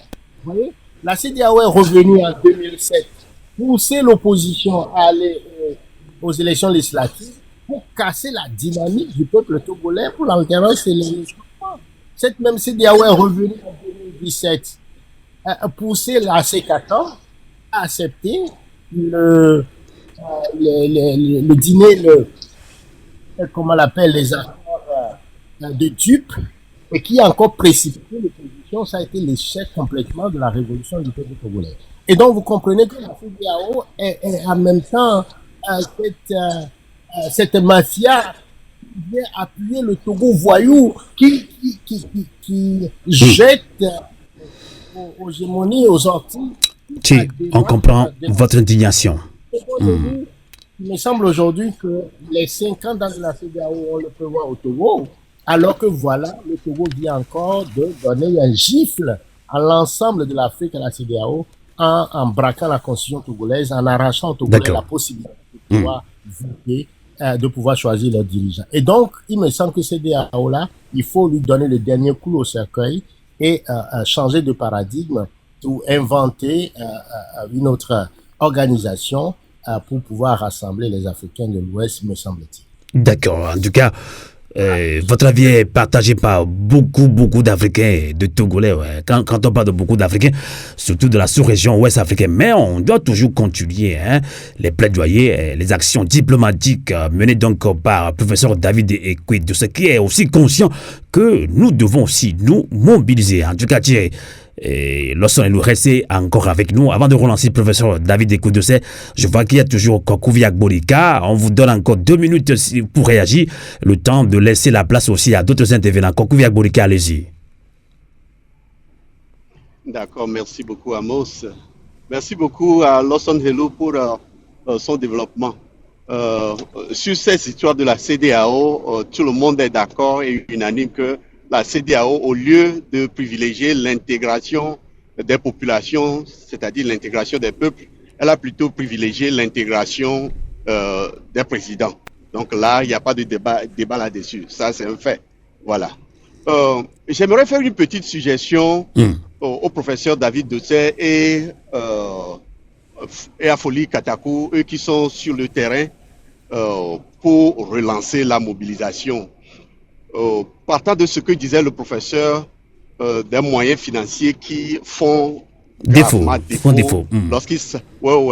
Lorsqu'il s'agit de mobiliser, d'organiser des meetings, est-ce qu'il ne serait pas mieux de s'adapter à cette situation, par exemple, en prenant seulement 3 ou 4 personnes dans une voiture avec des mégaphones et aller dans nos marchés villageois, par exemple, et rester sur place et envoyer c'est-à-dire balancer des informations sur tout le marché pour une journée et puis repartir la semaine qui suit dans un autre village. Et je pense que là, nous pouvons économiser beaucoup financièrement. On comprend, faut pas tout dire, nous sommes en live, faut pas tout dire. Je pense on peut vous communiquer si vous le voulez bien. Le professeur Dossé est très humble. Je ne fais pas son l'éloge, il est très humble, il est à l'écoute du peuple togolais. Tout comme au Togo de la diaspora, vous pouvez en parler parce que dévoiler toute une stratégie en plein live, c'est pas aussi tellement bien. Merci Kokovi Agbolika. Donc merci infiniment de nous soutenir dans cette émission citoyenne. Vous allez laisser votre place aussi à d'autres intervenants qui font la demande. À très bientôt donc, Kokovi Agbolika. Merci. Merci. Alors, professeur Dossé, vous avez suivi sa proposition et j'ai pas voulu le laisser continuer parce qu'après on peut en parler. Il a quand même dit quelques mots par rapport à cette stratégie de mobilisation. Donc, vous l'avez suivi, professeur Dossé. Votre micro. Bon, je ne sais pas si le professeur Dossé est encore là. Je l'entends plus. Alors, Culester, si le professeur n'est pas là, donc on peut en comprendre 2 intervenants. Non, je suis là. J'ai bien entendu sa proposition. Et puisque je ne vous entendais plus. Allez-y maintenant. Oui, je suis donc présent. J'ai entendu sa proposition et je le remercie. Je crois que ça fait partie de toutes les alternatives en termes de mobilisation et de sensibilisation. Et comme tu l'as si bien dit, ce n'est peut-être pas le lieu de trop en parler. Voilà, de trop en parler, de s'étendre sur des stratégies alternatives. Mais en tout cas, c'est une proposition intéressante et on aura certainement l'occasion d'en reparler. Mais si tu permets juste un mot par rapport à la CEDEAO, je pense que déjà en 2018, nous étions lors d'un meeting, l'un des premiers ou l'une des premières associations à avoir dit que nous retirions notre confiance à la CEDEAO en 2018. Et donc c'est pour dire que personne n'est dupe. Aujourd'hui, la CEDEAO, tout le monde le sait, c'est d'abord l'hégémonie excessive des chefs d'État et de gouvernement. L'organe suprême, l'organe de décision, c'est la conférence des chefs d'État et de gouvernement. Et à la Commission, cela nous a été dit clairement. Vous savez, la Commission essaie de faire un travail de proximité avec les populations. La Commission fait des propositions, mais lorsque la conférence des chefs d'État n'est pas d'accord, elle peut décider de décisions, en tout cas totalement opposées aux propositions de la Commission. Donc, oui, la CEDEAO, c'est quelque chose qui n'est pas démocratique, c'est quelque chose qui ne fonctionne pas dans l'intérêt des peuples. Est-ce que en tuant la CEDEAO et en créant une autre entité, on arrivera à contourner ces chefs d'État qui sont des dictateurs dans leur pays, mais qui devront être à la tête de cette nouvelle entité? Je n'en suis pas convaincu. Donc, essayons de voir dans quelle mesure, avec de l'analyse, de la réflexion, on peut amener progressivement cette institution qu'est la CEDEAO à se réformer. Donc, vous pensez qu'on peut forcer, nous, peuple africain, on peut forcer la main à la CEDEAO? Mais bien sûr, puisque la CEDEAO avait essayé en 2015. Elle avait mais essayé vous savez que dans cette émission, on parle sans langue de bois. En quoi faisant pouvons-nous forcer la main à la CEDEAO? Langue de bois. On parle sans langue de bois. La porte, elle était presque ouverte. Si le Togo et la Gambie ne s'étaient pas opposés et si à la CEDEAO, on n'exigeait pas l'unanimité, on avait la majorité 13 sur 15 d'imposer la limitation des réformes, des mandats depuis 2015. Donc, il y a un travail à faire. On peut le faire. Ils ne sont pas plus nombreux que nous. Mais il ne s'agit pas simplement de dire, bon, cette organisation n'est pas démocratique. Allez, il faut la mettre de côté. Il faut créer une autre. Mais si vous créez une autre, qui ira? C'est pas moi qui irai dans cette nouvelle institution. C'est toujours le président fort. Et je ne suis pas convaincu que cette nouvelle institution, avec le président fort ou les autres présidents actuellement en exercice, soit beaucoup plus démocratique dans son fonctionnement. D'accord. Alors, Cunester, bonsoir. Ça fait 3 fois que je vous dis bonsoir. Vous ne me répondez jamais. Est-ce que vous êtes encore là, Cunester?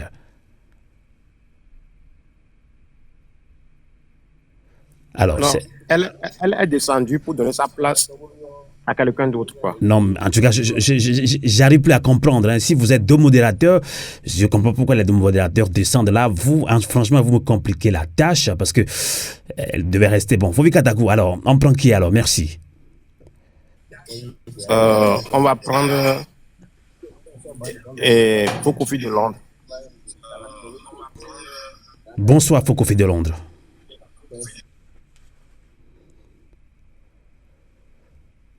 Tapoter, partager, je pense qu'avec TikTok, là, c'est un peu compliqué, mais on va faire avec. Bonsoir. Allez-y pour votre question ou pour votre contribution. Moi, je veux dire seulement merci au professeur David Dossin pour son engagement et dire merci à tous mes camarades de lutte qui ont parlé avant moi. Du courage à nous tous. Actuellement, je peux dire que l'heure est très très grave pour nous. Nous devons commencer à parler sans langage de bois pour que l'adversaire qui est en face de nous sache que nous nous préparons pour faire face à lui. Il n'est pas le promoteur de la violence. C'est ça. Il a utilisé la violence jusqu'à maintenant. Nous avons compris son langage. Nous sommes prêts maintenant à l'affronter sur son terrain. Et la peur a changé de camp, Fokofi de Londres. C'est ça? À l'affronter, oui. Nous sommes déterminés à l'affronter sur son terrain. D'accord. Donc c'est ce langage qu'il comprend Nous sommes déterminés. D'accord. Il n'y aura plus de CEDEAO pour venir nous séparer. Ça, c'est clair. Nous n'allons plus écouter ni les sages, ni les religieux. Non. Donc, Nous sommes déterminés pour avoir notre souveraineté. Nous sommes déterminés d'accord. Pour ça. Je voudrais vous Pas donner... de caresse. Calmez-vous. Faut comprendre. Calmez-vous. Focofé de Londres, on comprend que vous voulez nous dire que la peur a changé de camp, que nous devons nous mobiliser. Alors, je voudrais vous donner l'occasion de vous prononcer sur cette action de rendre encore une fois un hommage vibrant en allant sur la tombe de Papa Sylvanus Olupio. Mais comment nous pouvons faire de cette action une action de remobilisation, ou bien d'éveil patriotique? Focofé de Londres. Si moi je vais parler, je risque de dire ce que mon frère Kokoui a dit. Ça fait partie de nos stratégies. Je risque de mettre ça sur la place publique. Donc en gros, chaque citoyen doit... J'encourage tous ceux qui veulent vraiment faire de cela une mobilisation. Je les encourage et je les soutiens. Merci, Koufoukoufé de Londres. Merci. Voilà. Merci infiniment. À vous l'été. Merci. À très bientôt. Vous pouvez descendre parce que d'autres personnes font la demande. Je pense que notre troisième invité aussi nous a rejoint. Commandant Olivier Mampoko, bonsoir. Bonsoir, Amos. Comment allez-vous, grand combattant? Je vais très bien. Ça fait longtemps. De passage. Oui, ça fait longtemps que vous n'êtes plus passé à Radio Avouleté Canal K. Vous étiez passé en 2013 ici à Radio Canal K et au temps du CST, collectif Sauvons le Togo. Je me rappelle très bien. C'était la première fois qu'on s'est vu et depuis là, on ne s'est plus quitté. Merci. Et commandant Olivier Mampoko, alors votre réaction dans ce débat, c'est toi. Il y a deux sujets. D'abord la CEDEAO et comment rendre hommage, encore une fois, à Papa Sylvanus Olupio. On va aller fleurir sa tombe. On doit aller s'engager, on doit aller lui parler. On dit en Afrique que les morts ne sont jamais morts. Allez-y, commandant Olivier Mampoko. Oui, merci Amos. Je voudrais saluer tous ceux qui sont sur le panel, surtout le professeur David. David Misidio, Dati Oreka, Oku Kataku, vous êtes les seuls sur le terrain maintenant. Bonsoir mon commandant, merci beaucoup mon commandant. Merci. Donc, courage à vous. On sait ce que vous vivez avec les menaces, les intimidations, la violence permanente. Je suis sûr que vos familles aussi sont sur vos dos. Nous sommes en exil, mais nos familles ne cessent pas de nous enquiquiner de temps en temps. Et des fois, ils pensent que nous continuons de prendre des risques.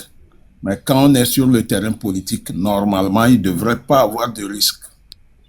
Mais avec M. Faure Gnassingbé, qui ne réfléchit que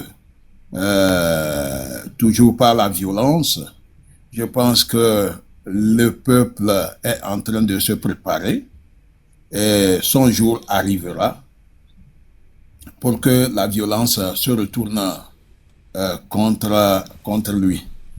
J'ai oublié Hello Lawson. Bonsoir, Che.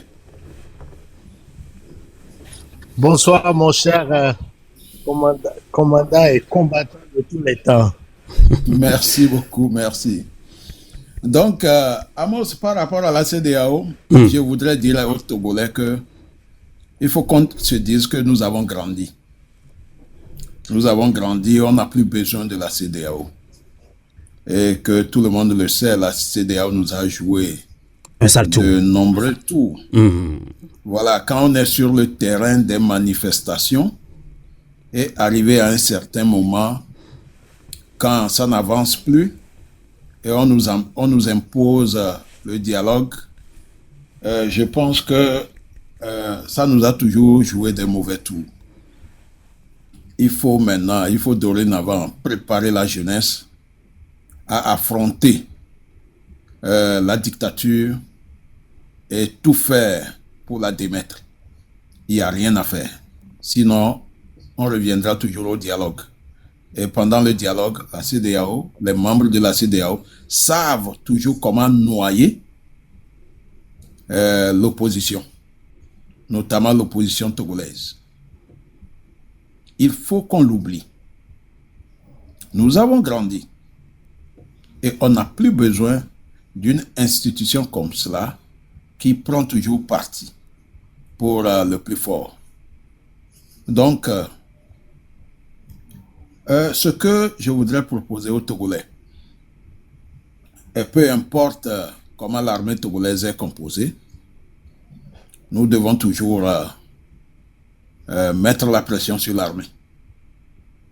Ça, il faut qu'on se mette cela dans la tête. Puisque nos révolutions au Togo ont toujours échoué parce que nous n'avons pas une autre force pour nous accompagner. Si l'armée ne veut pas nous accompagner, que le peuple togolais prenne ses responsabilités. Oui, il y aura des martyrs, mais à la fin, le régime partira. Bon, si on a toujours peur, je voudrais dire à tous les hommes politiques, même les Djibé Houné Koreo, quand le peuple est au dehors là, on banane un peuple la consigne particulière et pourquoi? Le peuple doit prendre son dû. Mais le pouvoir a été confisqué depuis des décennies. Nous devons sensibiliser pour que le peuple reprenne son pouvoir. Ça, nous devons tout. Tout à fait. Il faut qu'on se... Merci. Il faut qu'on arrête de nous tromper, quoi.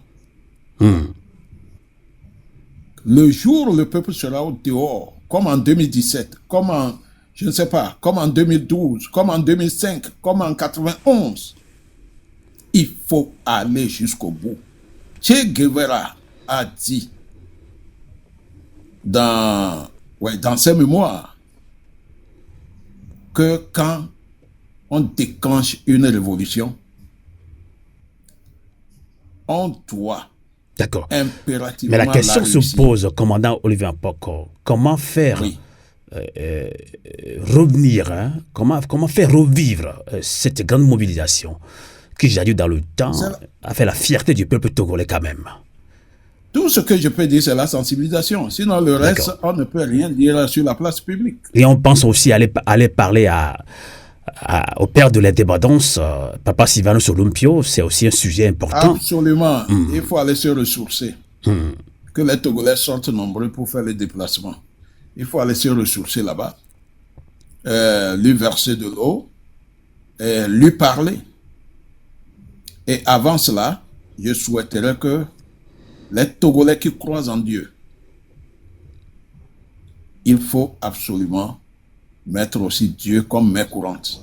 Vous voyez Fort Nyasingbe, chaque année, chaque mois de décembre, il célèbre d'une manière publique Dieu, parce que pour lui, il a survécu à tout, durant toute une année, à cause de Dieu. Mais tout le monde sait qu'à part Dieu, il fait d'autres choses. C'est ça. Voilà. Nous aussi, on ne doit pas négliger le côté dimension-là. Voilà. La dimension spirituelle, elle est très importante aussi dans une lutte. Ouais, au niveau de l'opposition togolaise, il faut dénoncer cela. Ils ne font rien. Imaginez, moi j'ai lu la Bible en prison, entièrement la Bible en prison. Voilà. Quand vous êtes un gros pécheur de la tête jusqu'aux pieds, mais quand vous reconnaissez l'existence de Dieu et vous le célébrez publiquement, même si Dieu a une punition envers vous, sa colère descend. Diminue. Il vous donne encore le temps de vous repentir. C'est vrai. Si vous ne vous repentez pas, la prochaine année, vous revenez devant. Vous reconnaissez vos fautes, qu'il vous pardonne vos fautes et que vous allez mieux faire. La colère de Dieu va toujours se calmer. Mais de l'autre côté, si quelqu'un, lui, il ne le fait jamais, il ne célèbre pas Dieu publiquement, Mais Dieu va se taire pour le regarder. Il ne D'accord. fera pas grand-chose. Voilà, que l'opposition togolaise, toute l'opposition,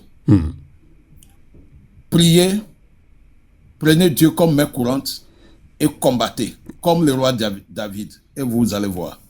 Merci infiniment. Merci infiniment. Commandant Olivier Amapoko, ça fait déjà plusieurs années, une dizaine d'années, même plus d'une dizaine d'années que vous êtes en exil. En tout cas, courage à nous tous. Merci, commandant Olivier Amapoko, d'être interviewé dans ce débat citoyen sur Radio Kananka, Radio Avoloté, qui veut dire le combat continue. Vous comprenez, hein, vous savez comment fonctionne TikTok, là, le tapoter, partager. Je pense que le l'avait signalé, tapoter, partager, c'est très important. Avant de prendre encore un intervenant, et l'eau. Juste un petit mot. Allez-y, vous avez le droit. Togolais, à tous ceux qui sensibilisent, il est temps de rougir les yeux. J'en ai fini. Merci. C'est un très bon message d'ailleurs. Alors avant de prendre Hello, Doyen Damaouzan, on va relancer Tinyama Sadi. Hello, son Hello. Hello, c'est descendu. Ah d'accord, on va prendre Ti, Lawson. Ti, rebonsoir. Rebonsoir Amos. Alors, vous avez suivi le commandant Olivier Amand. On parle de ce grand projet, de cette action de rendre encore un vibrant hommage, d'aller parler au père de la nation togolaise, celui-là qui a même tout fait, qui est mort, d'ailleurs, après avoir obtenu l'indépendance du Togo. Donc, il a été assassiné, il a été froidement assassiné. Depuis ce jour, le Togo est sombré dans un état un petit peu compliqué. C'est pour ça qu'on parle du cas togolais. On a presque tout fait. Un Togolais l'en tout dira, tiens, qu'est-ce qu'il nous reste à faire? Alors c'est pour ça qu'on se dit, les morts ne sont jamais morts en Afrique. On va aller lui rendre encore visite le 13 janvier prochain au Bénin, là où il a été enterré au Bénin, lui parler. Et alors, comment faire de cette action une action de mobilisation? Vous savez, ça a été prémonitoire. Le discours du président Sylvanus Olympio, à l'entame de son discours, à l'oreille, les premiers mots du discours de l'indépendance historique. Sentinelle, que dis-tu de la nuit? La nuit est longue, mais le jour vient. En effet, après cette lutte héroïque des pères de l'indépendance du peuple togolais contre la colonisation française, qui a trahi le mandat qu'elle a reçu de la SDN, la Société des Nations, à la fin de la Première Guerre mondiale où l'Allemagne a perdu. La France et la Grande-Bretagne devraient normalement amener progressivement le Togo à l'autonomie et à l'indépendance. Au lieu de faire ça, ils en ont fait des colonies.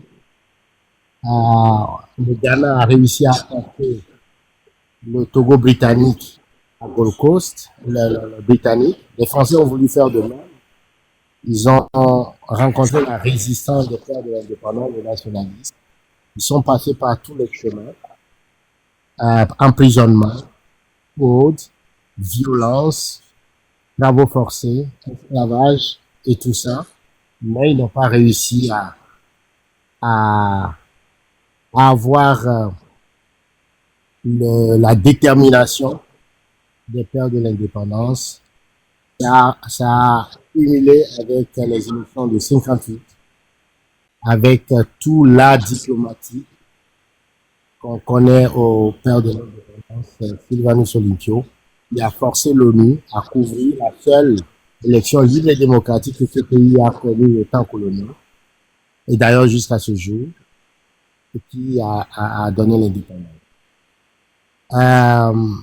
Sylvanus Olympio a été très très diplomatique, et parfois quand je revois l'histoire du Togo, j'ai toujours en admiration actuelle du professeur Dossé, qui fait preuve également de cette même capacité et, n'est-ce pas, d'analyse, de négociation, d'approche. Parce qu'en politique, oui, il y a les positions radicales, mais il faut aussi avoir l'intelligence dans nos actions. Le président Sylvanus Olympio a, en 58, après donc la victoire des nationalistes, pouvait proclamer l'indépendance ipso facto immédiatement. Tout à fait, tout à fait.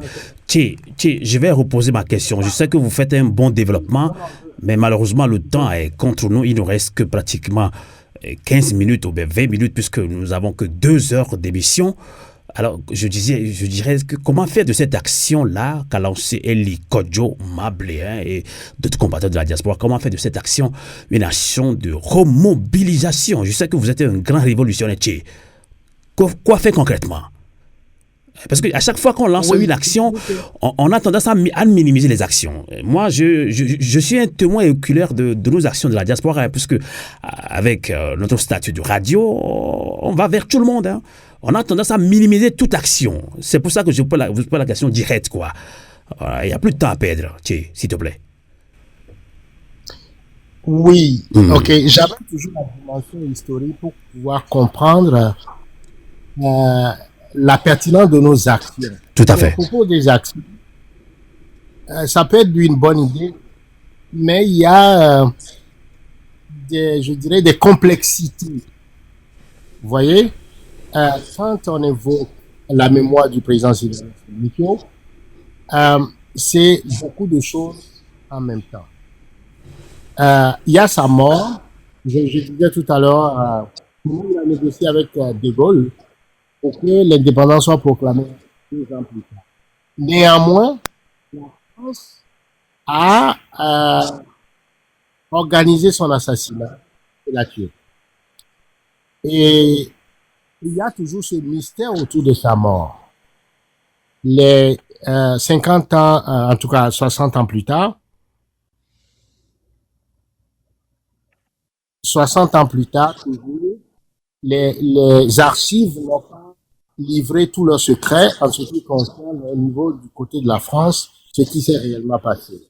Au niveau des Américains, et c'est ce que j'ai formulé la dernière fois quand le président Trump reprend le pouvoir aux États-Unis, que nous avons également un devoir de mémoire. Les États-Unis doivent également nous dire qu'est-ce qui s'est passé ce jour. Et donc, nous avons besoin de savoir. Ça, c'est un premier point sur l'histoire elle-même. Ensuite, le président Sylvanus Olympio portait un combat de souveraineté, de liberté du Togo. Et ça, ce combat-là, la France s'y est opposée. Et à la place après l'assassinat, ils ont imposé un régime de terreur jusqu'à ce jour. Vous voyez? Et donc, quand nous allons sur la tombe du président Sylvanus Olympio, c'est d'abord, elle ne peut être métaphysique. C'est-à-dire se ressourcer, demander pardon pour ce sang qui a été versé, sans que les Togolais ne se sont pas mobilisés en temps et lieu pour que le régime de terreur ne s'asseye pas comme il s'est assis aujourd'hui, et peut-être tirer les énergies nécessaires pour la remobilisation de la lutte. Mais comme l'a dit tout à l'heure le professeur Dessert, il y a le rapatriement, la question du rapatriement de son corps ne peut pas être posée aujourd'hui. Il faut que le régime des Gnassingbé, qui en tout cas, qui ont revendiqué le crime, soit chassé d'abord avant qu'on parle de son rapatriement. Mais néanmoins, les Togolais peuvent faire beaucoup de choses. On peut lui installer, je reprends donc la proposition du professeur d'Estelle, partout, et célébrer à travers justement le monument d'ailleurs de l'indépendance ou toute forme de colloque autour justement de la mémoire et aussi de son combat pour la souveraineté du Togo. Quand on parle de souveraineté du Togo, on parle justement de couper le lien avec la France-Afrique, on parle de couper le lien avec la France-CFA, on parle justement de couper notre indépendance et notre liberté, donc, et de chasser le régime des Gnassingbé. D'accord. On va conclure cette émission, mais avant cela, on va prendre Papa Togolo. Hein? Donc, Papa Togolo, bon, je sais que ce sont des gens, ce sont des noms, hein, autant pour moi, ce sont des noms sur TikTok Live. Eh bien, franchement, nous, on aime prendre des gens avec leur nom, hein, leur prénom, parce que nous sommes des combattants, on n'a pas d'autres se cacher. Est-ce que vous appelez Kokou, Kodjo, ou Komla, ou Régis, ou Sylvain, ou je ne sais quoi. Allez, bonsoir, Papa Togolo. Bonsoir. Moi, je me cache pas. Moi, mon nom à l'état civil, c'est Monsieur Ametoglo Gérard. Gérard, c'est très bien, merci. C'est mieux comme ça pour moi parce qu'on se connaît. Ça me suffit ici pour le moment parce que c'est une stratégie pour le combat. En tout cas, ce n'est pas un problème pour nous parce que vous devez comprendre que sur une radio, la voix des sans-voix, tout le monde donne pratiquement son nom et prénom. Et moi, je n'ai pas besoin de contrôler qui que ce soit, mais tous les invités, les intervenants donnent leur nom. Merci, papa. Merci, et plutôt Gérard. Bonsoir. Bonsoir. Votre réaction, s'il vous plaît. Ce qui me préoccupe dans le problème togolais, et je vois qu'on entend parler que le Togo est rentré dans l'AES. Et on entend parler aussi que le Togo est membre fondateur de l'AES. Et puis, la CEDEAO tend vers sa fin, selon ce qu'on voit aujourd'hui. D'accord. Est-ce que la médiation du Togo vis-à-vis devant le problème malien, est-ce que nous les Togolais, nous qui voulons le départ de notre président que nous jugeons qui n'est pas bon pour nous, est-ce que ce président qui n'est pas bon pour nous les Togolais peut aller faire la médiation dans un pays où il y a un conflit, et puis encore on nous fait comprendre que le Togo rentre dans l'AES et le Togo est l'un des membres fondateurs de l'AES. Si le Togo est l'un des formations de l'AES et le Togo rentre dans l'AES, est-ce que la négociation avec la CEDEAO là peut nous amener où est-ce que cette négociation peut nous amener? C'est une question parce que que vous posez au professeur Dossé, c'est ça? Comment? C'est une question que vous voulez adresser au professeur David Egwe Dossé. Merci beaucoup. En tout cas, on a bien compris votre réaction. Et sur le deuxième sujet par rapport à cette action d'hommage pour aller fleurir la tombe de Papa Sylvano Souloupio. Une minute, est-ce que vous avez quand même un mot d'encouragement à la diaspora? Puisque nous avons, je l'ai dit tantôt sans langue de bois, nous avons tendance à minimiser nos actions. C'est une très bonne initiative, mais moi je vois que on dit un adage dit qu'un homme prudent voit le mal de loin. Parce que la façon dont il organise cette initiation, je vois que il y a quelque chose qui est incertain là-dedans. C'est-à-dire il n'y a pas l'union. Il n'y a pas l'union qui peut aller vers... d'accord. Je comprends ce que vous voulez dire. Parce que des fois, maintenant, surtout sur les réseaux sociaux, on a tendance à être divisé sur des initiatives. Mais on va trouver une solution. Merci Gérard. Hein, merci de votre participation. Et alors, je vais devoir lancer, merci infiniment. Je vais devoir relancer le professeur Dossé pour sa conclusion. En même temps, tenter de répondre à l'inquiétude de Gérard. Professeur Dossé. Professeur Dossé, est-ce que vous m'entendez? Votre micro. Est-ce que le professeur Dossé m'entend? Alors, on va conclure cette émission avec vous également. Vous avez suivi notre compatriote Gérard. Oui, tout à fait. Je pense que le président Sylvano Souloupio reste la référence. Sa vision au combat reste d'actualité. Et donc, j'en appelle tous les peuples togolais à se mobiliser autour, justement, de la vision du président Sylvano Souloupio pour la vraie indépendance du Togo, pour libérer le Togo des griffes de la terreur de la France-Afrique que la France a imposé aux Togolais en 1963 à travers un régime de terreur de père en fils qui continue toujours pas mal mener les Togolais et transformer le Togo en une puissance. Il nous faut justement, je crois que c'est quelqu'un qui l'a dit, et qu'il y a mobilisé pour que cette fois-ci, si le peuple togolais se lève, c'est pour la fin du régime de Faure Gnassingbé. Il n'y a plus de négociations, il n'y a plus de discussion, quoi que ce soit. La seule discussion serait les conditions de départ de Faure Gnassingbé. Et ça, j'en appelle à toutes les forces, à la jeunesse, aux militaires, aux femmes, aux partis politiques, à toutes les associations, pour cette union sacrée pour le départ de Faure Gnassingbé après 60 ans du régime kakistocratique de violence, de terreur, de corruption et d'appauvrissement du peuple togolais. On ne va plus accepter justement que des manipulateurs qui prennent la touche de la CEDEAO viennent encore nous divertir. Il faut que Faure Gnassingbé parte pour qu'ensemble on puisse reconstruire le Togo et permettre à tous les Togolais exilés de la diaspora de revenir et enfin construire un Togo libre, démocratique et prospère pour nous tous. Merci infiniment. Tché Nyamasadi. Nyamasadi, Lossonelo, He Fume, Eye He Gonale.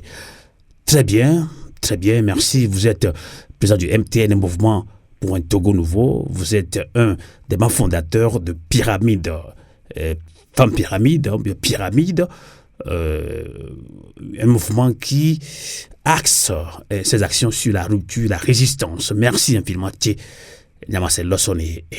Alors, je vois toujours le commandant Olivier Mpoko qui est avec nous. On va conclure ce débat citoyen. Est-ce que vous avez encore un mot à l'endroit du peuple togolais surtout? On ne parle pas de résignation, mais sans langue de bois, on n'arrive plus à se mobiliser. Alors, quelle conclusion pour ce débat citoyen de ce soir, commandant Olivier Mpoko? Oui, je voudrais dire à Amos que ce n'est pas que les jeunes ne veulent pas se mobiliser. Les jeunes disent qu'ils ne vont plus se mobiliser pour se faire massacrer sans que personne ne réagisse. Vous voyez, quand vous allez dans les autres partis politiques, c'est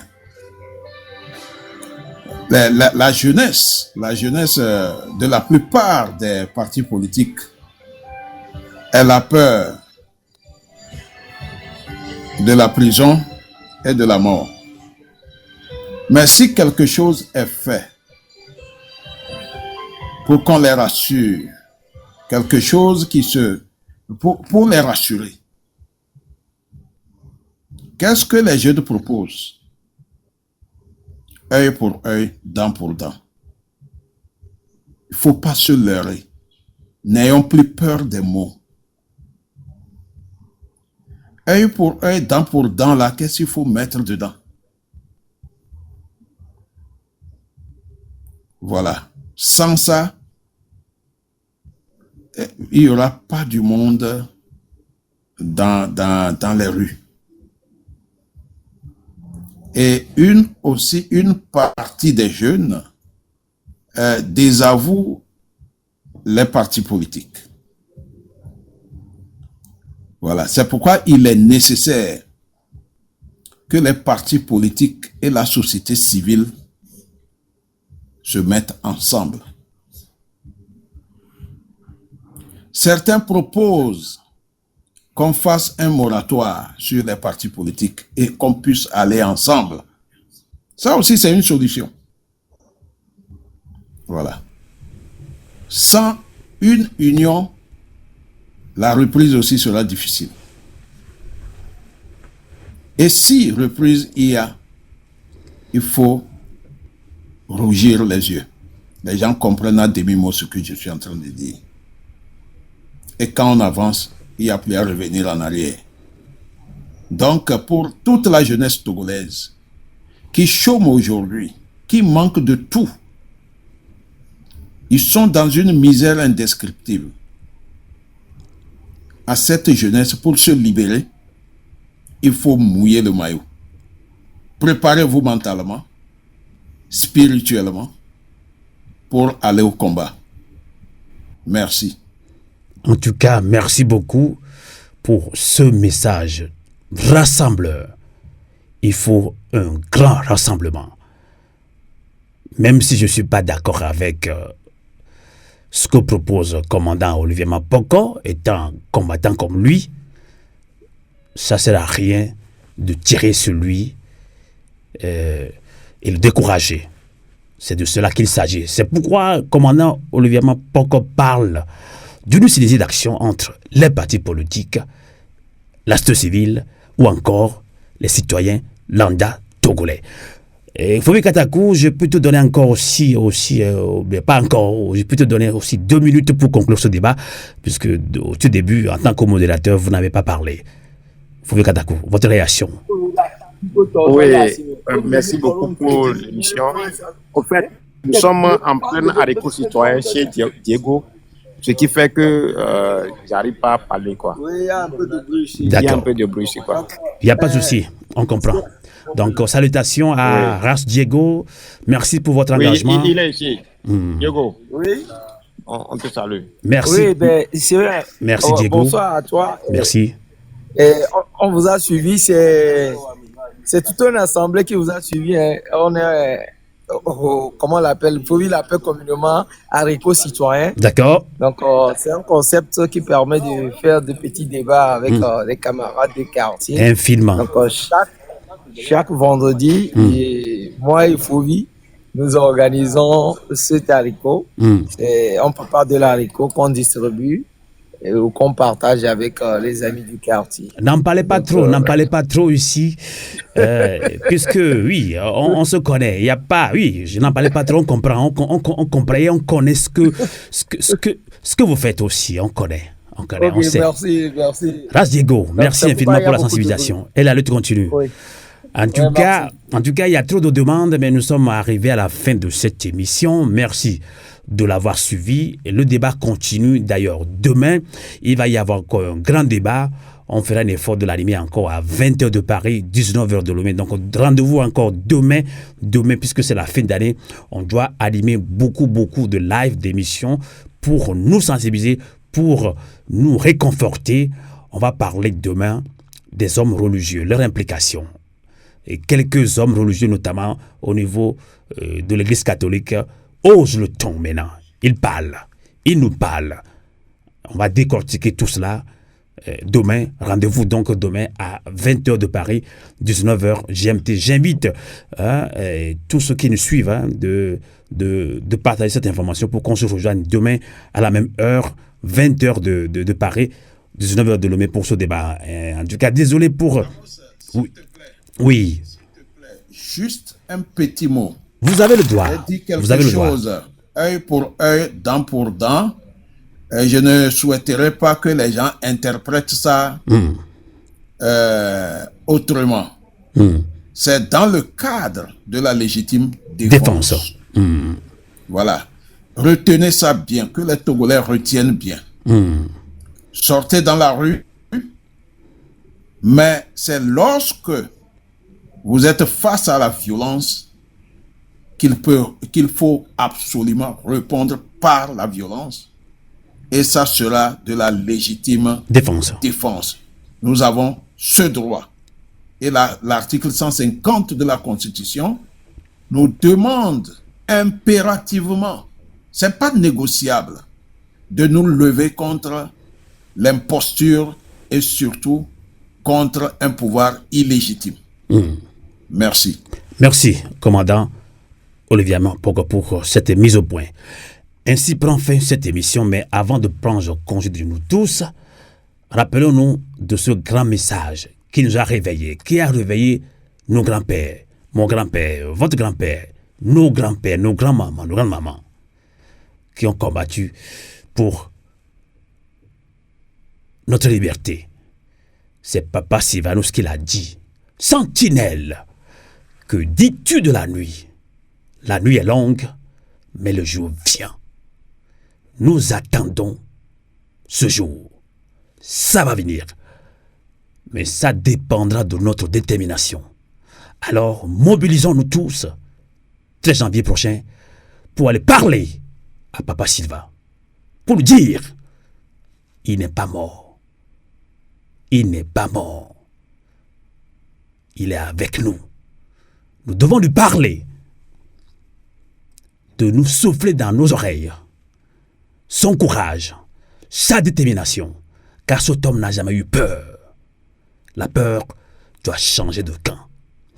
Nous allons enchaîner par cette citation de Frantz Fanon qui dit Chaque génération doit, dans une relative opacité, découvrir sa mission, la remplir ou la trahir. Je voudrais nous demander, écoutez bien, je voudrais nous demander, j'en fais partie, nous sommes de quelle génération? Papa Sylvano Sompio a fait son temps.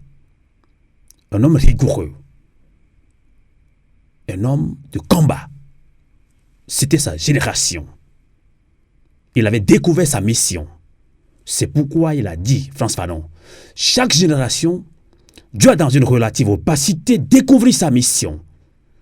Avons-nous découvert notre mission? Qu'est de nous s'engager, de maintenir la flamme de mobilisation, d'être unis, ou avons-nous décidé de ne rien faire pour trahir ce combat? Ainsi prend fin cette émission. Merci de l'avoir suivi. On se donne rendez-vous demain, samedi, 20h de Paris, 19h de Lomé, pour un nouveau débat citoyen. Novio, à vous l'été. Coucoulé. Merci infiniment à la rédaction de Radio Avouleté Kanalika qui m'a aidé à préparer cette émission. Merci à Kunester et à Fovi Kadakou. À très prochainement. Merci, merci et merci. Bonsoir.